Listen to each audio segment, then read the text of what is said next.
16th century European visitors brought back news of the grand towers of Angkor Wat. Ever since then, people have wondered why this massive temple would ever be abandoned.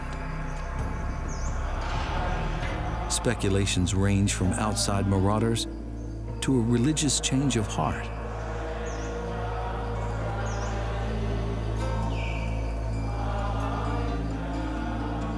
But this new evidence suggests something different.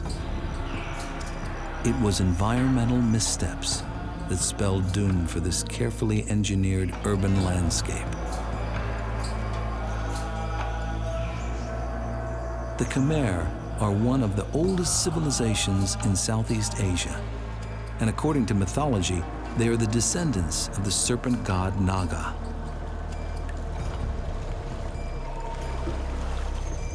But after 600 years of dramatic growth, their city witnessed its tragic downfall.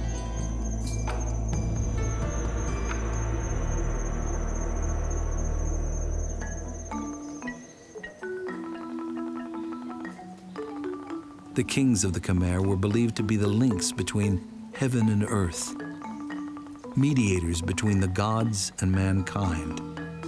But by the 15th century, Phone-e-Yat, the last king of Angkor, was likely desperate to change the gods' minds and save his empire.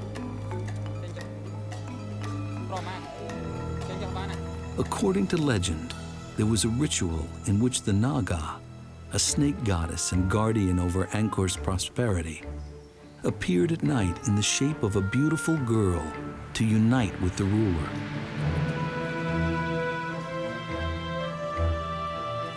The unification usually brought wealth and prosperity, but on this particular night, the stakes were even higher.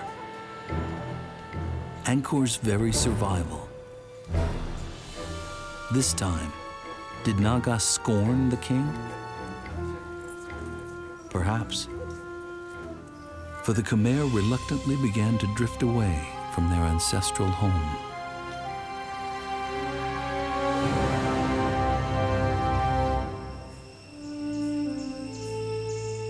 Without enough water to support the infrastructure, Angkor can't go on. The city is ceded back to nature. Over centuries, trees have forced their roots deep into every crack, scattering thousands of temple stones along the jungle floor. A once innovative people had overexploited their natural resources, and as a result, their society collapsed. It's a familiar refrain. Well, the resonance of this is rather eerie. If you think of what we're looking at, we have a giant infrastructure, and that's part of an enormous network that covers 1,000 square kilometers. What's really eerie about this, we have giant infrastructure in a massive, low-density city. And that is exactly what we have in the modern world. The industrial world produces low-density cities with massive infrastructure. When you add on top of that somewhere between the 1300s and the 1700s, there was a climate change globally, whose impact we don't understand yet here, it all begins to look rather topical.